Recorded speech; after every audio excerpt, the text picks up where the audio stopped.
Assalamualaikum warahmatullahi wabarakatuh.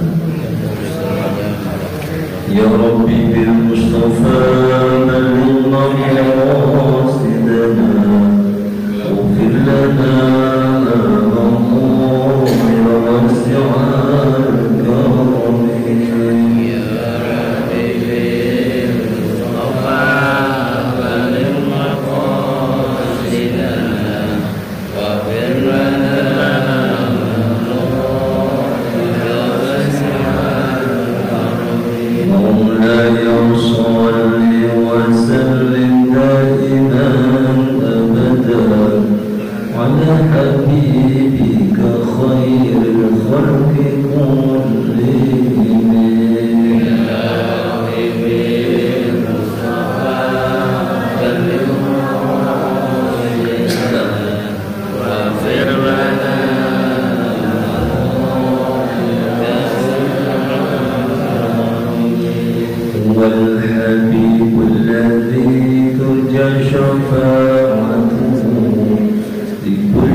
Bismillahirrahmanirrahim. Alhamdulillahirabbil alamin. Wassalatu wassalamu ala sayyidil anbiya'i wal mursalin wa ala alihi wa sahbihi ajma'in. Amma ba'du. La hawla wa la quwwata illa billahil aliyyil azim. Qala rabbi shrah li sadri wa yassir li amri wa hlul 'uqdatam min lisani yafqahu qawli. Bapak-bapak sekalian yang saya hormati, mari sama-sama kita lanjutkan kajian kita tentang hadis-hadis Rasulullah SAW yang disusun oleh Al-Imam An-Nawawi dalam kitabnya Riyadhus Shalihin, namanya orang-orang soleh. Hadis kali ini hadis yang ke-31 dari keutamaan apa dan seterusnya. Wa an Anas radhiyallahu qala, diceritakan dari Anas radhiyallahu anhu, dia berkata, qala Abu Talhah li Ummi Sulaim, berkatalah Abu Talhah kepada Ummu Sulaim, qad sami'tu sawta Rasulillah sallallahu alaihi wasallam dha'ifan, aku mendengar suara Rasulullah sangat lemah. Nah, suaranya lemah. Kenapa? A'rifu fihi al-ju', karena beliau itu nampaknya saya faham, saya tahu bahwa kelemahan suara Rasul itu disebabkan karena beliau lapar, saking laparnya suaranya lirih. Lalu fa'al 'indaki min syai'in, kata Abu Talhah kepada Ummu Sulaim, apakah kamu punya makanan? Lalu istrinya menjawab bahwa na'am, ada. Kalau kemarin kisah tentang ketika perang Khandaq atau Al-Ahzab, perang Ahzab, ini lain soalnya. Kisah dari Abu Talhah, Abu Talhah istri namanya Ummu Sulaim.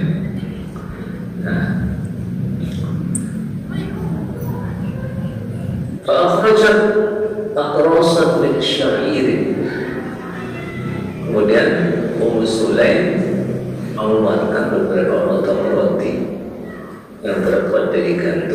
syair. Thumma akhadha khimarun nahar. Kemudian ia segera mengambil kain kerudung dan membungkus roti tadi itu, ya, khimar. Falam fatil khubza bi ba'di. Ya, roti tadi bungkus kerudungnya, ya, setelah masukkan roti itu ke bawah bajuku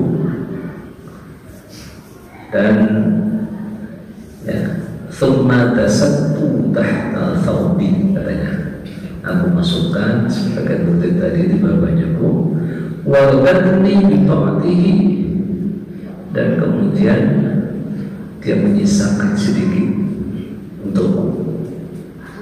Thumma arsalatni ila Rasulullah sallallahu alaihi wasallam.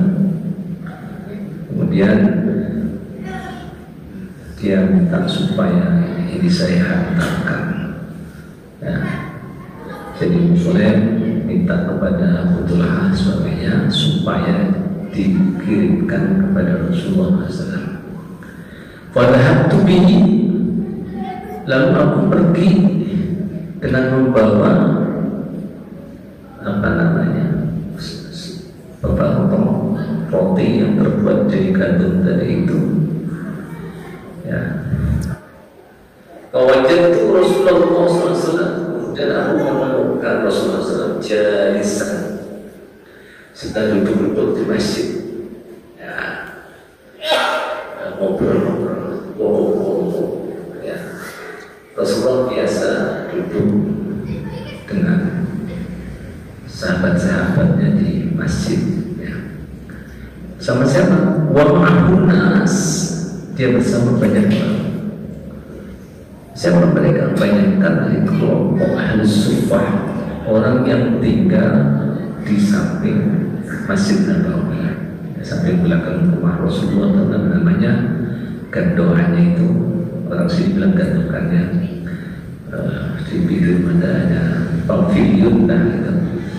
Kalau bahasa kerennya pavilion kita sekarang, tapi waktu itu ya cuma tempat untuk para sahabat yang tidak punya rumah, yang mungkin menjomblo gitu ya, keluarganya jauh, tinggalnya di situ, ya, orang-orang miskin kebanyakan di situ.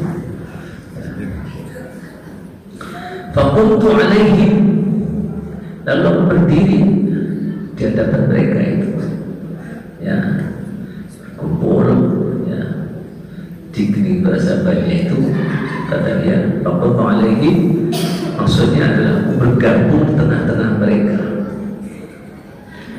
Nah, karena Rasulullah melihat Abu Talha datang, faqala li Rasulullah SAW, Rasulullah bersabda kepadaku, arsalaka Abu Talha, faqultu na'am.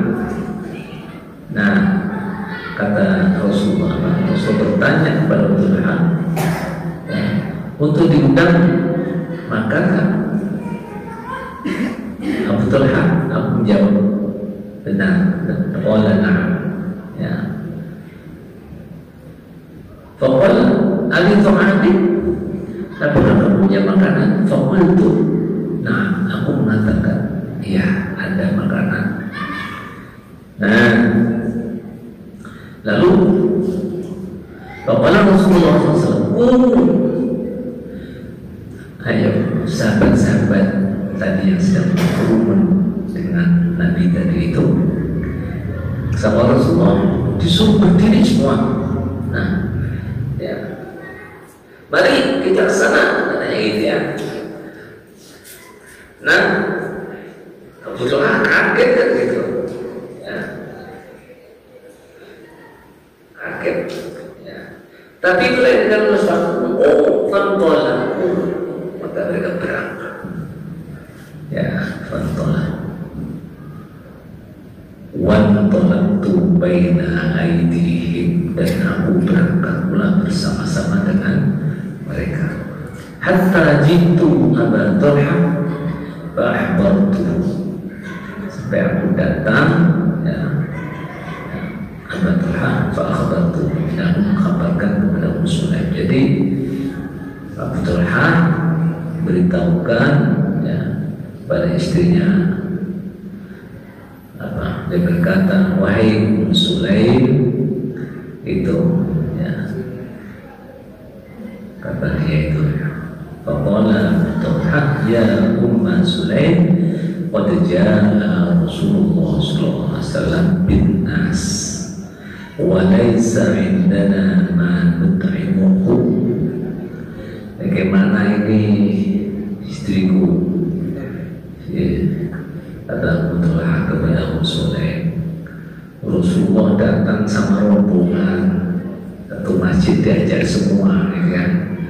Padahal cuma ada beberapa potong seperti tadi. Nah, faqalat Allahu wa rasuluhu a'lam. Ini tegar istrinya itu, gak marah-marah sama suaminya, enggak bilang gimana sih makanannya sedikit, uang segitu banyak dibawa semua. Kalau ibu-ibu sekarang udah begitu ya, ya kalau nggak cukup malu-maluin aja. Kata suaminya kan, saya nggak ngajak, gimana emang dia mereka datang begitu, pada ngikut semua, mana kan? Kayak orang dan tahlil persiapannya 10 orang, yang datang 25, apa kan? Istrinya nggak bingung gitu ya, ini bingung banget itu. Lalu itu persiapan beberapa potong roti yang diajak orang satu masjid, diajak semua. Bagaimana ya? Jadi kebetulan serba salah, bingung. Ngomongnya Rasulullah jangan banyak-banyak, dikit aja. Nggak mungkin, tidak berani dia mengatakan, menyampaikan kepada Rasulullah, ya, sehingga ya sudah. Tapi ini hebat istrinya. Faqala Allah wa Rasulullah, Allah dan Rasulnya lebih tahu. Fanqala Abu Talha hatta laqiya Rasulullah SAW. Ya, dan Talha berangkat. Ya, sampai dia ketemu dengan Rasulullah. Jadi intinya tadi pertama Abu Talha pulang duluan, ya, masih kabar bahwa Rasulullah akan datang, ngajak banyak orang. Bagaimana ini gitu kan? Tapi istrinya kan itu Allah wa Rasulullah.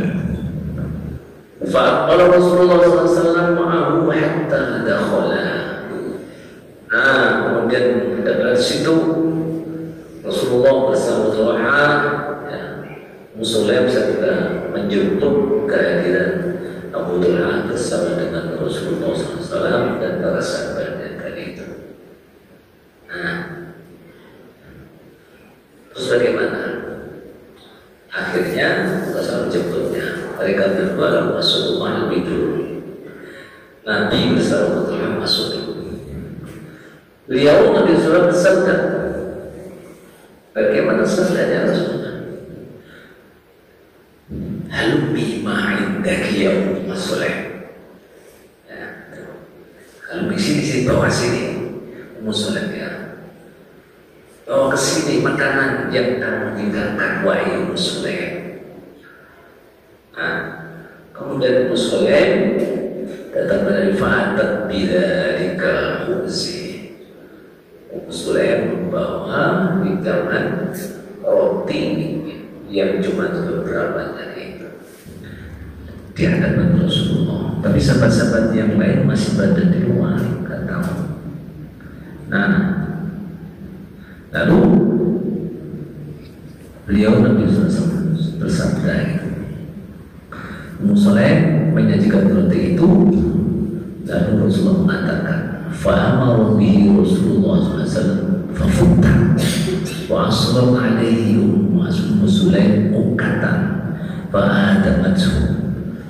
Lalu Ummu Sulaim, ya, motong-motong mengoleksi dengan minyak, diolesi dengan minyak sawit sebagai lauknya. Tiba-tiba Rasulullah SAW, ya, summa qala fi Rasulullah, Masya Allah, an yaqul thumma qala idzan li asyratin fa'adana lahu fa'akal hatta syami'u thumma akhraju. Nah, terpotong-potong kecil-kecil tadi itu setelah diolesi dengan minyak samin dan sebagai alamnya, tiba-tiba beliau membaca di depan roti itu. Jangan tahu baca, didoain lah gitu. Kemudian dia bersabda, silakan 10 orang masuk, makan dulu. 10 orang masuk, ya. Fa'adana lahum hatta talaqahu kulluhum. Tsumma qala idzan li asyratin. Ya, fa'adana lahum fa'akalu hatta syabi'u. Masuk makan kenyang 10 orang. Nah, fa'adana lahum hatta akala al-qawm kulluhum wasyabi'u wal qawm sab'una rajulan aw thamanuna muttafaqun alaih. Nah, dalam hadis itu diceritakan bahwa orang yang datang di bawah Nabi dan itu yang bersama-sama Rasul mendatangi rumahnya Abu Talha itu jumlahnya sab'una aw thamanuna rajulan, 70 atau 80, sekitaran kisaran 80, 70, 80. Nah, وفي رواية تدبرنا فما زال يدخل عشرة ويخرج عشرة حتى لم يبق منهم أحد إلا دخل فأكل حتى سمع ثم حيا فإذا يبدو داعينا كرمنا. Nah, dalam dikatakan ketika 10 orang masuk, kemudian keluar dan masuk dari 10 tadi itu, ya, tidak ada satupun yang tersisa dari sahabat tadi itu yang nggak masuk. Semua masuk dan semua masuk dan semua kenyang sampai hayya faida itu lahina kalau tidak. Jadi orang disebut gelegen lagi ya, gelegen sampai antennya keluar gitu kira-kira. Nah, itu dikatakan tentang situ. Nah, wa fi riwayatin thumma afdal ma balahu jironahu. Kemudian sisanya masih ada setelah 80 tadi makan semua, masih ada sisa dibagikan kepada tetangganya kasih itu. Wa fi riwayatin Anas qala jitu Rasulullah sallallahu alaihi wasallam yawman fawajadtu jalisan ma ashabi wa qad asabatu bi asabatin fa qudriba li ashabihi wa asaba Rasulullah sallallahu alaihi wasallam badnahu wa qalu min al-jub. Riwayat lain katakan bahwa kata Anas, aku datang ya jitu kepada Rasulullah SAW pada suatu hari, kemudian aku temukan Rasulullah duduk bersama sahabat-sahabat yang lain. Waqad asobatan nabi asobati. Saya mendengar perut Rasulullah keruncuk-keruncuk. Orang Purwokerto bilang petengku bencok. Petengku bencok ya. Apa? Nah, ini Anas dengar perut Rasulullah itu keruncuk-keruncuk. Urut namanya ya. Kenapa itu? Di Rasulullah SAW pada tahu fakal minaju Rasulullah itu lapar gitu. Nah, lalu Anas datang kepada Abu Talha, "Dhahabtu ila Abi Talha wa huwa zawju Ummi Sulaim binti Milhan." Abu Talha itu adalah suami dari Ummi Sulaim binti Milhan. Wa qultu ya Abada qad ra'aytu Rasulullah sallallahu alaihi wasallam badnahu bi sohbatin. Bilang sama Abu Talha tadi itu bahwa Rasulullah perutnya keroncongan. Mau tanya fasatu ba'du ashabi faqal minal jub. Maka fadakhala Abu Talha ala ummi faqala hal min syai'in qala na'am indi kisarun min khubzin wa tamaratun fa in ja'a Rasulullah sallallahu alaihi wasallam ashba'na wa in ja'a khurma qala'an wa dzakara hadis. Ya, Tadi Anas datang ke Abdullah bilang, hanya kalau Rasulullah kelihatannya lapar sekali. Akhirnya Abdullah pulang tanya kepada istrinya, adakah sesuatu yang bisa untuk dimakan disajikan untuk Rasulullah? Nah, istrinya tadi bilang, ya ada sedikit ya. Ya, kalau untuk Rasulullah sendiri insya Allah kenyang. Pada mereka itu berjumlah 70 atau 80 orang tadi itu. Nah itu apa namanya, kisahnya seperti dari riwayat lain kata-kata itu. Jadi sampai sempurnanya hadis sama seperti kata tadi itu. Nah itulah apa dibilang mukjizat yang dimiliki oleh Rasulullah SAW sebagai ada kemarin cerita. Makanya dalam hadis disebutkan makanan itu, kalau makanan disiapkan untuk satu orang cukup untuk 2 orang. Kalau kita makan cukup untuk 2 orang cukup untuk 4 orang. Jelas khawatir kalau makan itu. Nah keberkahannya situ. Nah jamaah yang mengikuti konsep ini untuk jamaah tabligh ya, maka di nampan itu berkah di situ. Jadi ketahuan satu nampan makan 4 orang habis, dimakan 5 orang kenyang, dimakan 6 orang juga cukup, dapat 8 orang cukup juga, semua kenyang juga. Makan nampan, makan nasi kebuli bareng-bareng. Itu konsep ini sebenarnya. Jadi seperti itu. Jadi sajikan, diambil makan beberapa orang, masuk 10 orang, masuk 2 nampan. Ketika keluar masuk lagi 10 orang, 2 nampan. Roti potong kecil-kecil. Masih ada yang diambil dari 10. Nah ini Rasulullah sendiri. Nah di pesantren kiai yang punya maziah kelebihan seperti itu di Indonesia ini banyak.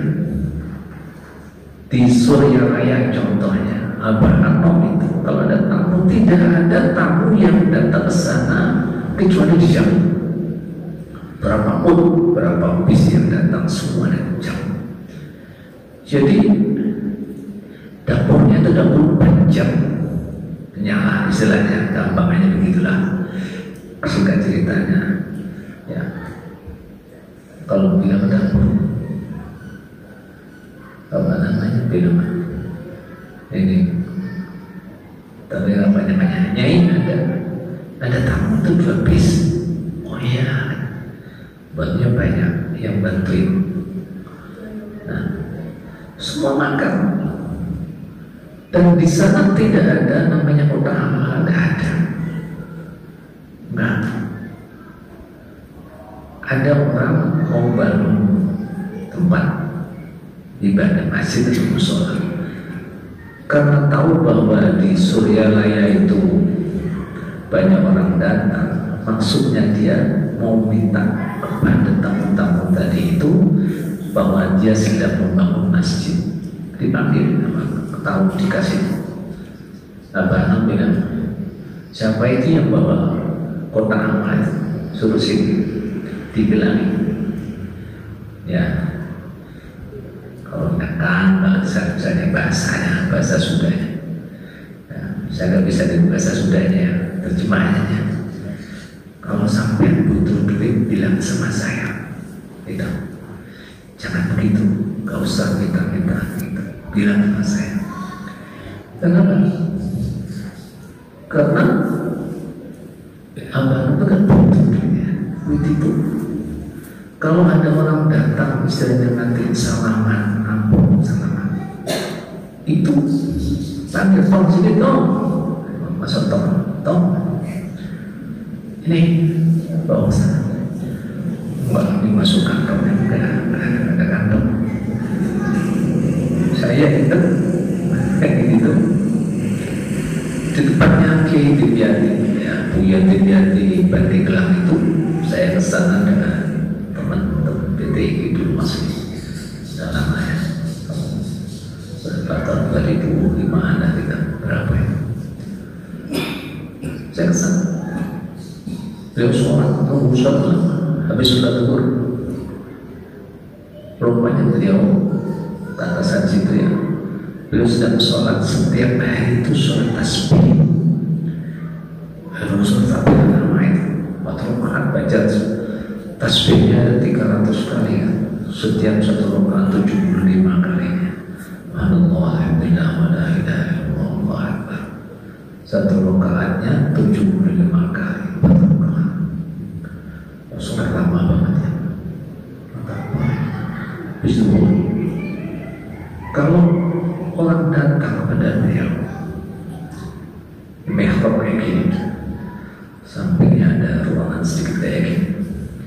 Setiap orang masih dalam itu langsung dilempar aja ke ruang sebelahnya. Nggak tahu orang masih isinya berapa juga nggak dilihat. Nah itu kelasnya beliau. Dia mau dibangun pesantrennya, pejabat datang mau membangun pesantrennya dengan gedung yang mewah, nggak mau. Tentu beliau sholatnya di musola yang angker gitu. Apa angker tahu ya, angker ya, yang takut banyak kutu busuknya kalau santri yang tidur di situ. Nah di situ itu kita lihat apa juga begitu.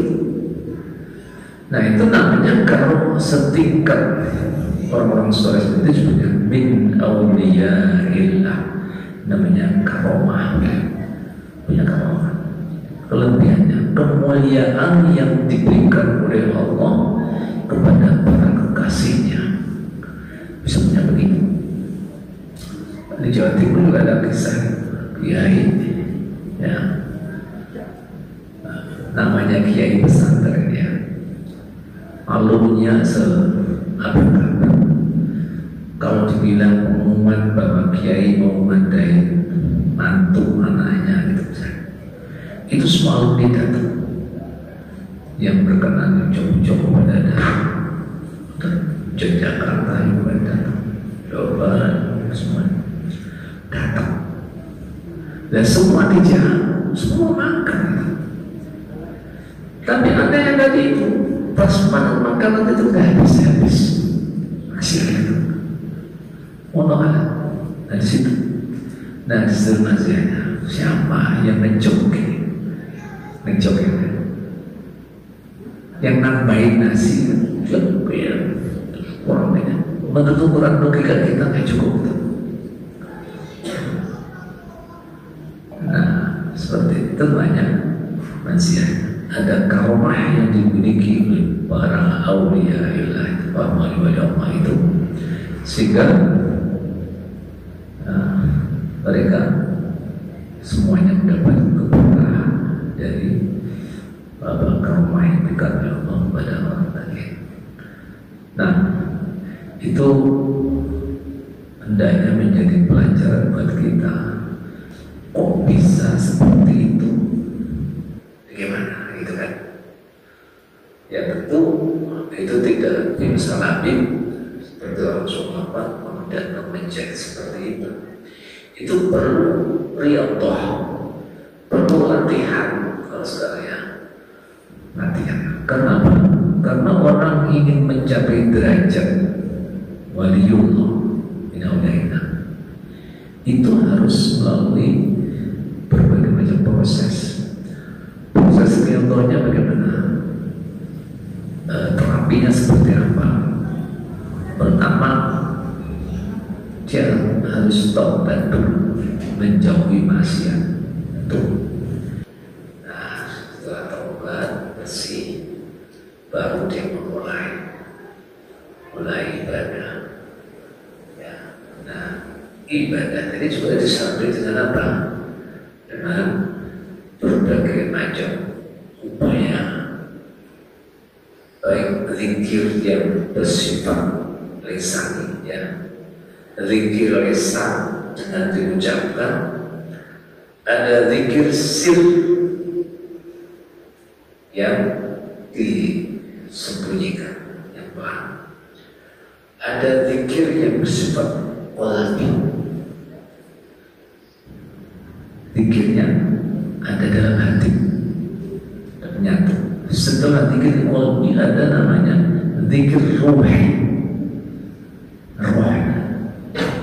Roh itu berzikir, jasad dan rohnya menyikir. Ingat kepada. Nah, mempersatukan antara lisan, hati dan roh untuk berzikir itu tadi yang namanya riyadhah, berlatih, terapi. Tidak bisa langsung. Nah, prosesnya adalah berbeda-beda antara satu dengan yang lain, tergantung kesungguhan masing-masing, tergantung nilai keikhlasannya masing-masing juga. Nah, itu kan sama antara satu dengan yang lain. Ya. Ada orang ibadah sampai 70 tahun nggak nekat-nekat begitu-begitu aja, karena nggak tahu ilmunya. Ibarat orang jalan, ya jalan di tempat. Ya, mau jalan-jalan itu pun tetap aja di Jakarta, nggak jalan nggak sampai Bekasi juga enggak. Ya. Maunya ke Jawa Timur, jalan. Kalau jalannya di tempat, mana mungkin dia bisa sampai ke Bekasi, mana mungkin bisa sampai Cirebon, bisa ke Jawa Timur. Jalannya di tempat. Ibarat orang naik sepeda-sepedaan yang ada rodanya, tapi rodanya muter aja. Goesnya olahraga yang kelihatannya seperti ini, dan itu rodanya hanya muter karena dijatakan, kan ada jatakan berjam-jam di situ aja. Nah, sebab apa bisa orang seperti itu? Karena tadi itu ibarat orang ngegas, ya, pakai mobil, ya, kaki kanannya ngegas, kaki kirinya ngerem, bisa jalan nggak? Mobilnya metik, ya. Kaki kiri buat ngerem, kaki kanannya buat ngegas. Ini mau ngegas, jalan. Nah, kalau sepeda motor yang udah ada opennya, digas kencang, dimasukkan gigi, tapi problem ditutup. Nggak bisa jalan di tempat. Itu sebabnya. Sebab antara dia beramal, antara amal yang dilakukan dengan dibarengi suatu amalan yang itu amalan yang amal sayyi'at, amalan baik, tapi juga ada amal sayyi'at. Amal yang baik dibarengi amal yang buruk, perbuatan yang baik dibarengi dengan perbuatan yang jelek. Rajin ibadah, tapi setiap hari kerjanya ngomongin tetangga misalnya, ngerasain orang lain, membicarakan kejelekan orang, padahal ibadahnya rajin, sholatnya rajin, jamaahnya rajin. Tapi kenapa kok dia gitu-gitu aja? Ya karena ada amal sayyi'atnya, amal jeleknya tadi itu yang tetap yang menyebabkan dia melangkah balik lagi lebih JM. Nah, ada pen di sini, pennya. Kalau diikat, kita tek, nggak bisa jalan, nggak bisa jalan. Di situ aja. Nah, itu kan istilahnya itu. Dia mendekat menjauh, mendekat menjauh. Apa? Di satu sisi dia ibadah sudah mendekat kepada Allah. Di sisi yang lain dia juga melakukan kejelekan. Makan makanannya sembrono, makanan yang haram dia makan, ya, perbuatan maksiatnya jalan terus. meskipun dia ibadahnya sudah ada di sini. Ini maksiatnya menghapus lagi kebaikannya, kejelekannya. Dengan ibadah dia selangkah menuju ke masjid, terhapus dosanya, selangkah lagi mengangkat derajatnya. Nah, habis itu dia ibadah, tapi juga dia melakukan maksiat. Nah, inilah yang menyebabkan tidak bisa jalan terus. Dia tersedak-sedak jalan situ. Kenapa? Dia mau melakukan langkahnya kayak digandoli. Seperti orang yang pakai rantai lalu dia melangkah.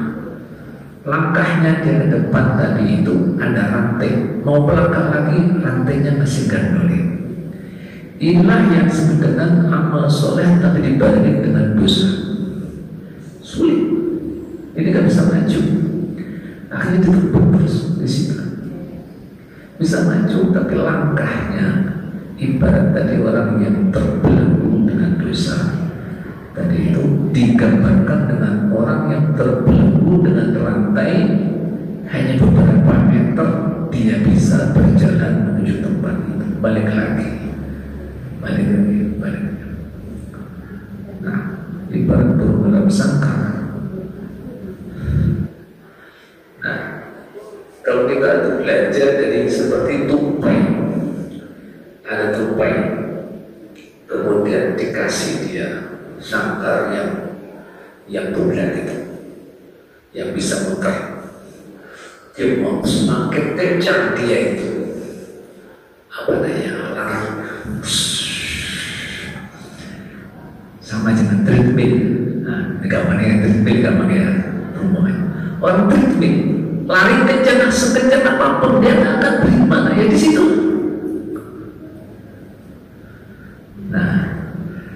Kita ibadahnya masih seperti orang treadmill atau seperti orang yang jalan lancar.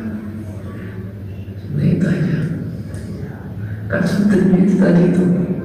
Jadi ibadah tapi dibanding dengan dosa. Langkah kebaikan, kedua kejelekan, kebaikan, kejelekan, kebaikan, kejelekan. Dan kapan-kapannya kenapa? Ya benar bahwa kebaikan menghapuskan kejelekan, tapi kalau dia dihapus, habis dihapus dikotori lagi. Kalau Bapak Ibu sekalian menggambarkan tentang orang nyapu rumah,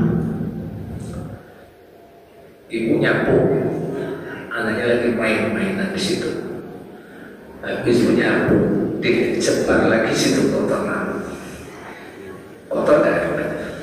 Bisa bersihkan, sapuin lagi. Sekarang hanya mainan lagi situ, disebar lagi, diawur-awur lagi, baik lagi, dan terus menerus sampai situ. Dia tidak ada perubahan. Nah, maka dari itu kita melakukan masalah seperti itu. Mudah-mudahan manfaat kita semua. Wallahu subhanahu bihamdihi subhanallah rabbana bihamdika asyhadu an la ilaha illa anta astaghfiruka wa atubu ilaik. Assalamualaikum warahmatullahi wabarakatuh.